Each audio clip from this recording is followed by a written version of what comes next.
Against all odds, Captain Elena Rodriguez stood on the bridge of the HSS Thunderbolt, staring at the tactical display with growing concern. The red dots on her screen represented the largest threat humanity had faced in 3 decades. Vorten warships moved through space like a deadly swarm, heading directly toward Nova Terra. The Thunderbolt was humanity's newest experimental warship, built with technology that pushed the boundaries of what humans thought possible.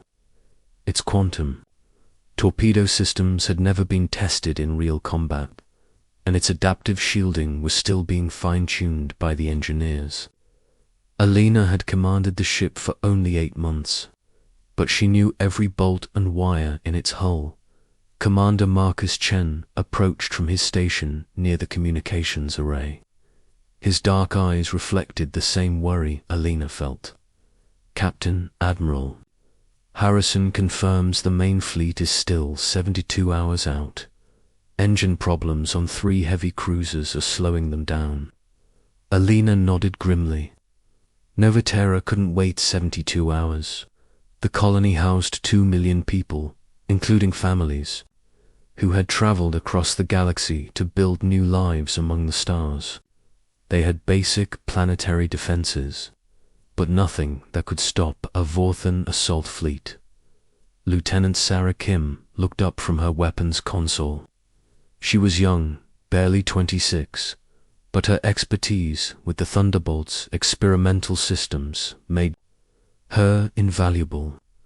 "Captain, we have full charge on all quantum torpedo tubes. The new targeting system is online and ready." Elena walked to the center of the bridge, her boots clicking softly against the metal deck. Through the main viewport, stars stretched endlessly in all directions. Somewhere in that vast darkness, an enemy fleet approached with the power to wipe out millions of innocent lives. Dr. Amanda Price, the ship's science officer, had been analyzing the Vorten formation for the past hour. She was a brilliant woman who had helped design many of the Thunderbolt's advanced systems. "Captain, I've studied their approach vector. The Vorten ships are maintaining a tight defensive formation, but that could work to our advantage." "How so?" Elena asked. "Their ships are designed for overwhelming firepower against large targets. They're not expecting to face a single vessel using hit-and-run tactics. If we can get close enough, their formation becomes a weakness rather than a strength." Chief Engineer Tom Bradley spoke up from his position near the engine controls. He was a gruff man in his 50s who had served on a dozen different ships, but the Thunderbolt was the most advanced vessel he had ever worked with. "Captain, I can push the engines to 120% of rated capacity. We'll have speed, but I can't guarantee how long the systems will hold under that kind of stress." Elena looked around at her crew of 150 souls. They were the best humanity had to offer, volunteers who had signed up to test experimental technology that might give their species an edge in an increasingly dangerous galaxy. None of them had expected to face impossible odds quite this soon. "All hands, this is the captain," Elena announced over the ship's communication system. "In approximately 4 hours, the Vorten Collective will reach Nova Terra. 2 million innocent people are counting on us to stop them. We are 1 ship against 45, but we have advantages they don't understand. We have human creativity, determination, and the courage to fight when the odds seem impossible." The bridge fell silent as everyone absorbed the gravity of the situation. Elena continued, "We are going to hit them hard and fast, using tactics they won't expect. Our job is not just to fight, but to win. Failure is not an option." Commander Chen was the first to respond. "All stations report. Ready, Captain. Navigation, plot and intercept course.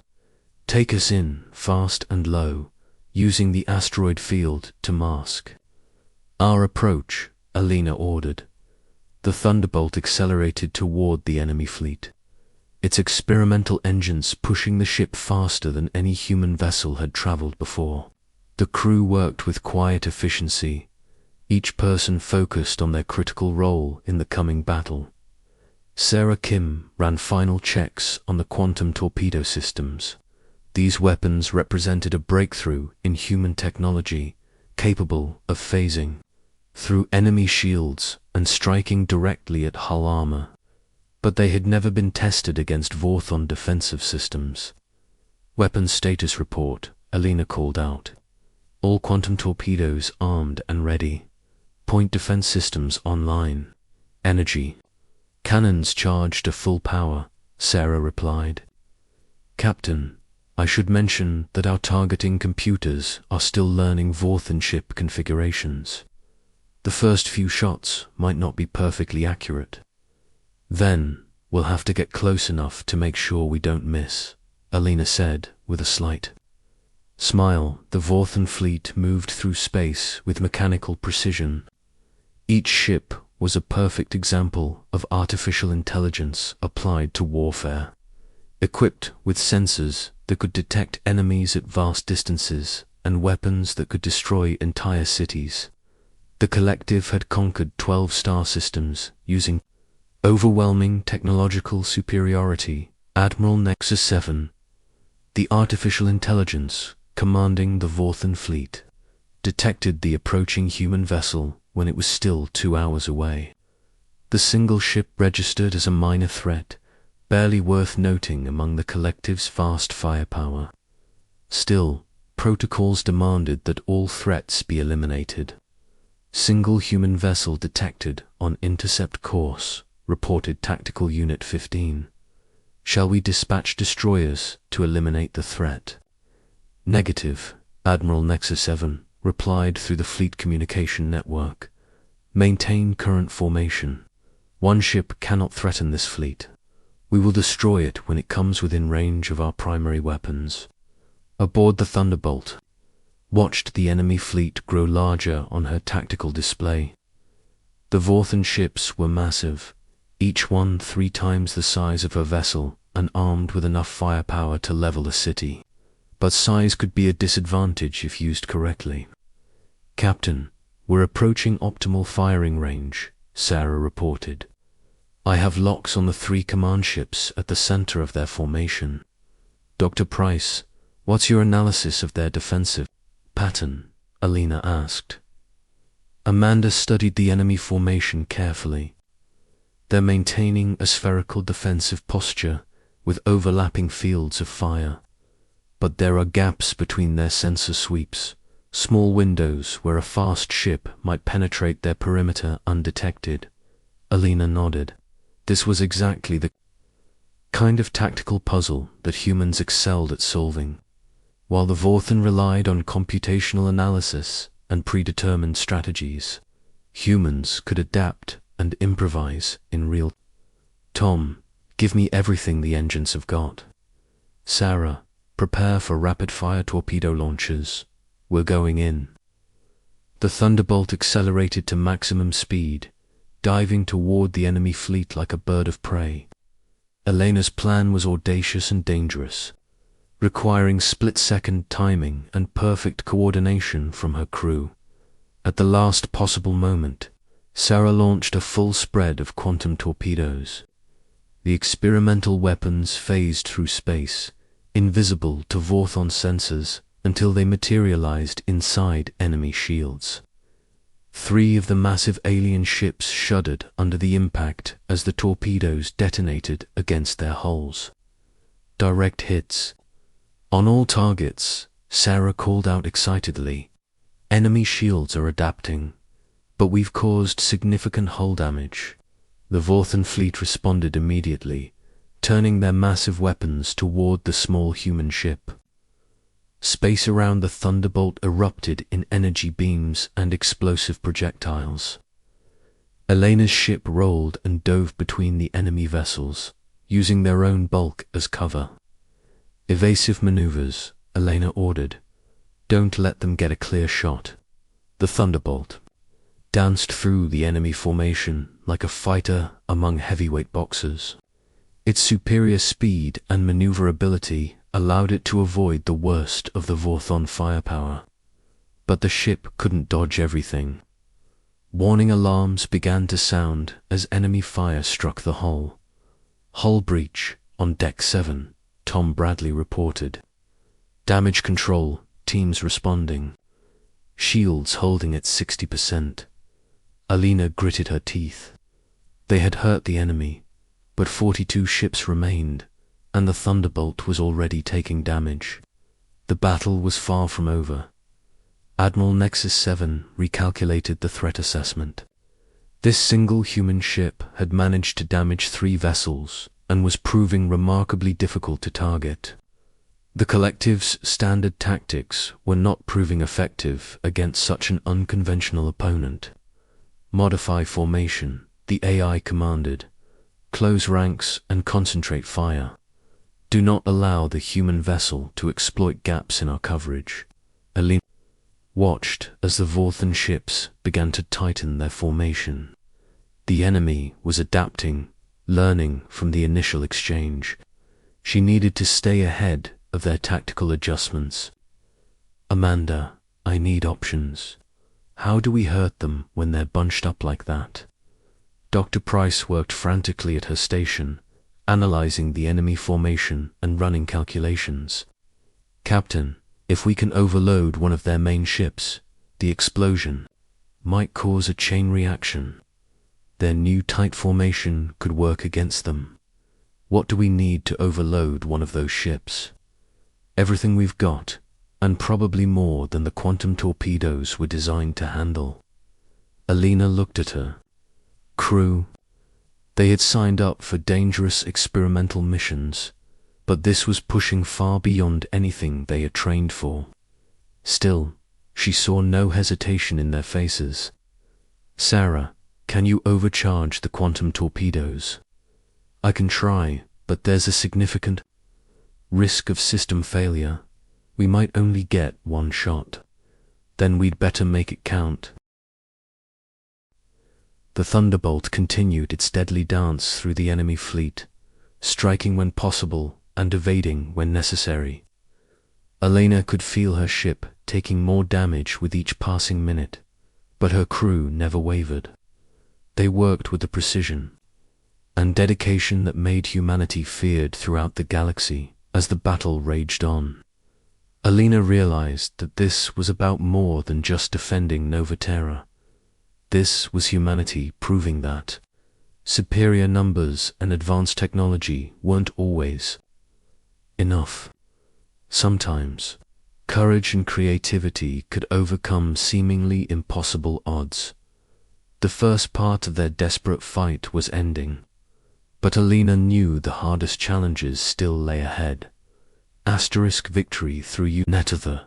Thunderbolt shuddered as another Vorthon energy beam struck its port side.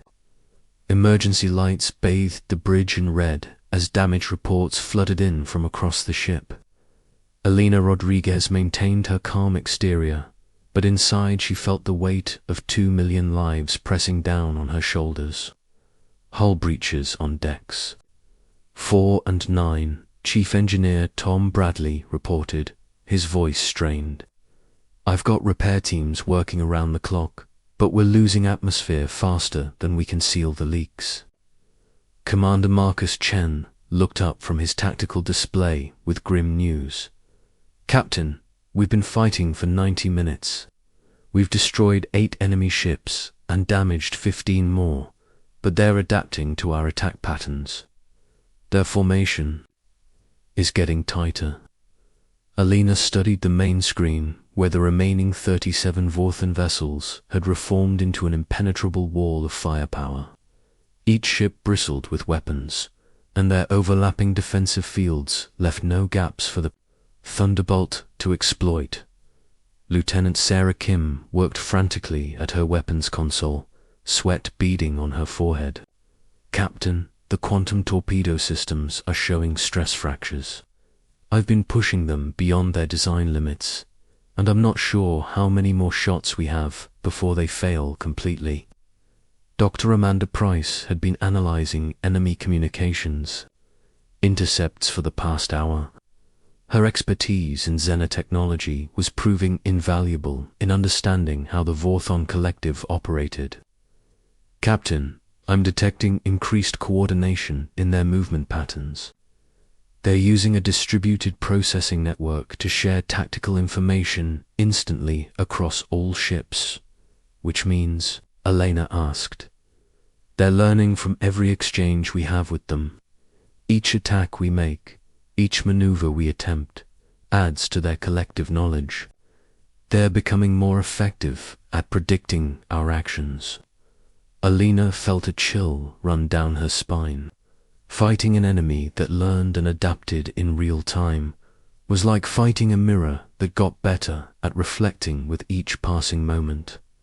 Traditional tactics would eventually become useless.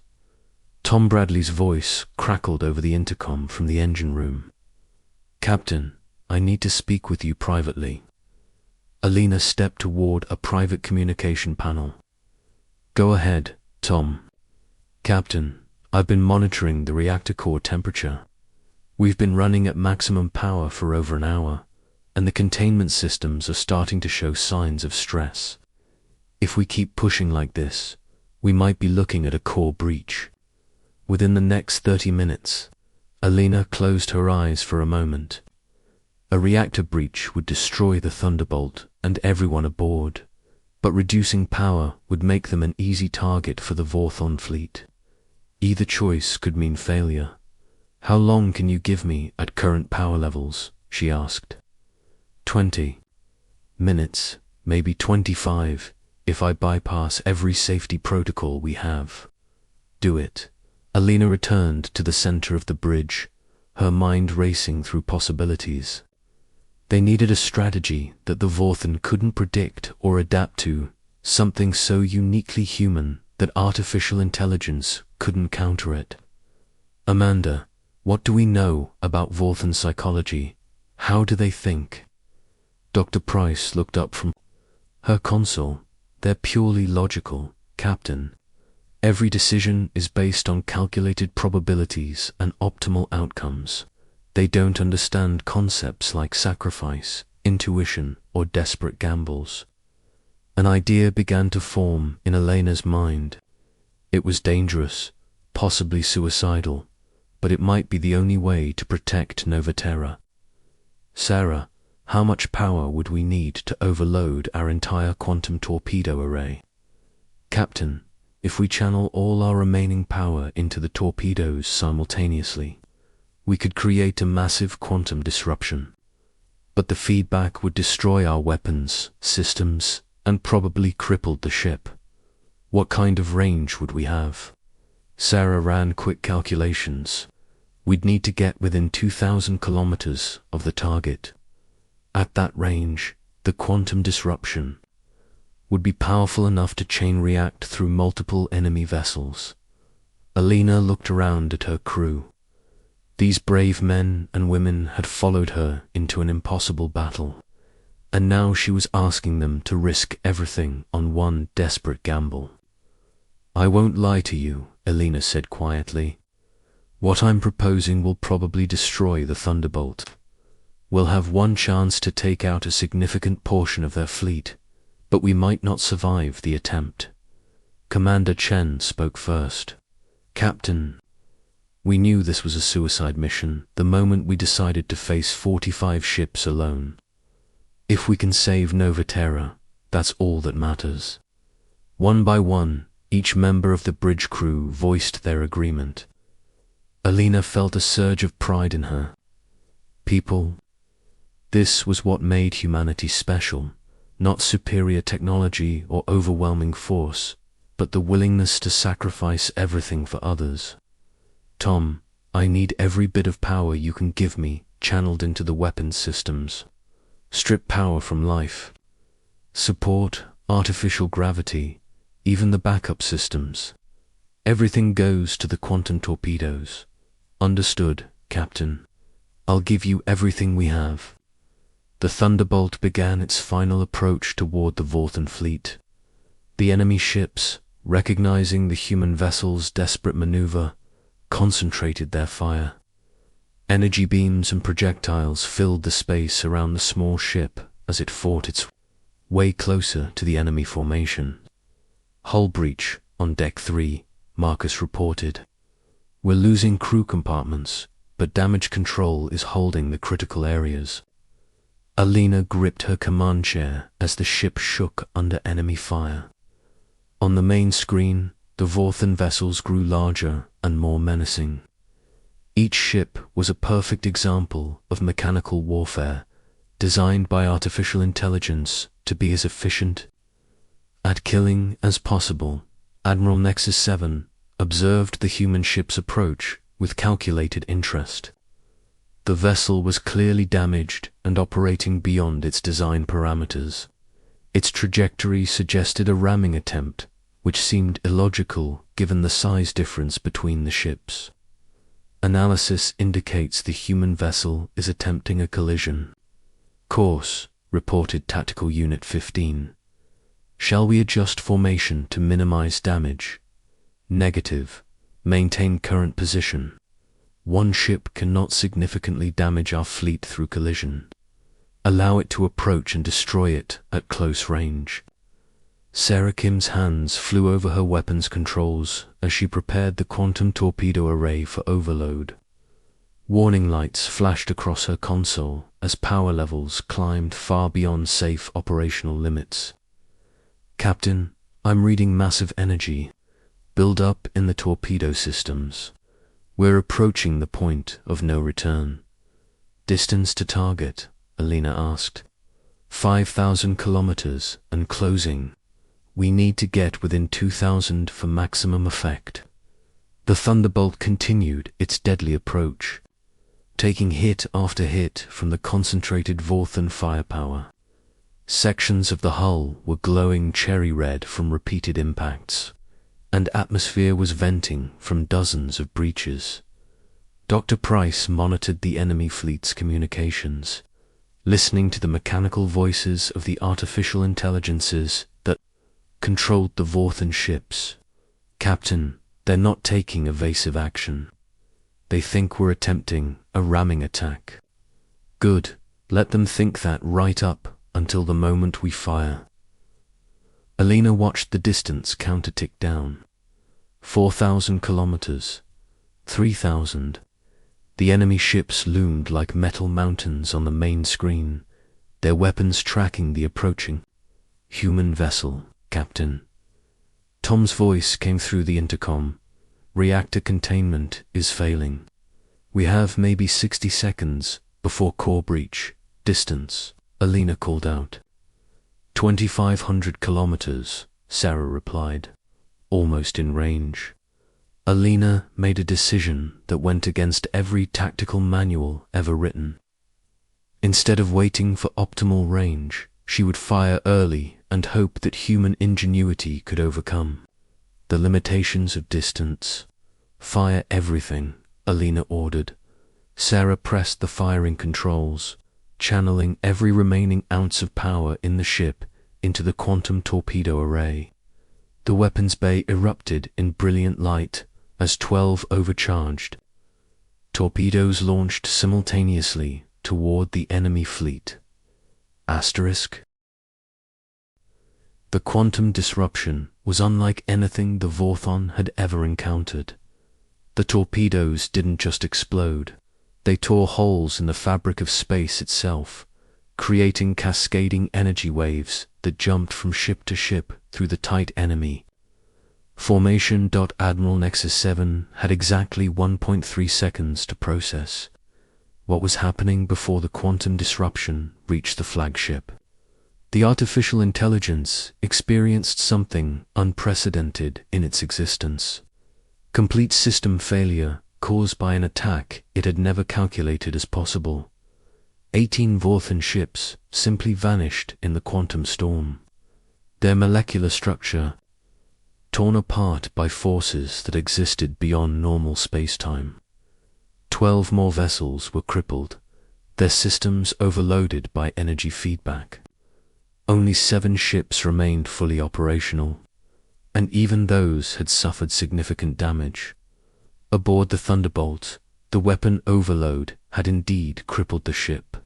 Sarah's console exploded in sparks, and she was thrown backward by the feedback. Tom's voice came through the intercom weakly. "Reactors stabilizing, but we're running on emergency power only. No weapons, minimal life support, and engines are offline." Alina looked at the tactical display and smiled. They had done it. Against impossible odds, one human ship had broken the back of the Vorthan Armada.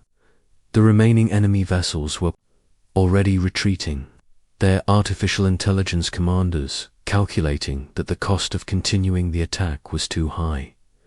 Commander Chen helped Sarah to her feet, checking her for injuries. "Status report," he called out. 7 enemy ships remaining, and they're withdrawing from the system, Dr. Price reported. "Nova Terra is safe." Alina activated the ship-wide communication system one final time. "All hands, this is the captain. The enemy has been defeated. Nova Terra is safe, and 2 million people will see another sunrise because of what we accomplished here today." The bridge erupted in cheers, tired voices celebrating not just survival, but victory against overwhelming odds. Alina looked around. At her crew, these remarkable human beings who had faced impossible challenges and emerged victorious through sheer determination and courage. As rescue ships began arriving from Nova Terra, Alina reflected on what had made the difference in the battle. It wasn't superior technology or greater numbers. It was the uniquely human ability to sacrifice for others, to take risks that purely logical minds would never consider, and to never give up even when facing certain defeat. The Thunderbolt had proven that humanity's greatest weapon wasn't any particular technology or tactic. It was the human spirit itself, the refusal to surrender in the face of overwhelming odds, and the willingness to fight for what was right, regardless of the cost. 3 hours later, Admiral Harrison's fleet arrived to find the wreckage of Vorthan ships scattered across space and the battered but victorious Thunderbolt being towed to safety. The battle would become legendary throughout human space, proof that courage and creativity could triumph over any enemy. Alina Rodriguez and her crew had shown the galaxy what humans were truly capable of when they stood together against impossible odds. They had written a new chapter in the story of humanity's rise among the stars, one that would inspire future generations to never give up. No matter how dark the situation might seem, the Thunderbolt's last stand had become humanity's greatest. Victory, asterisk,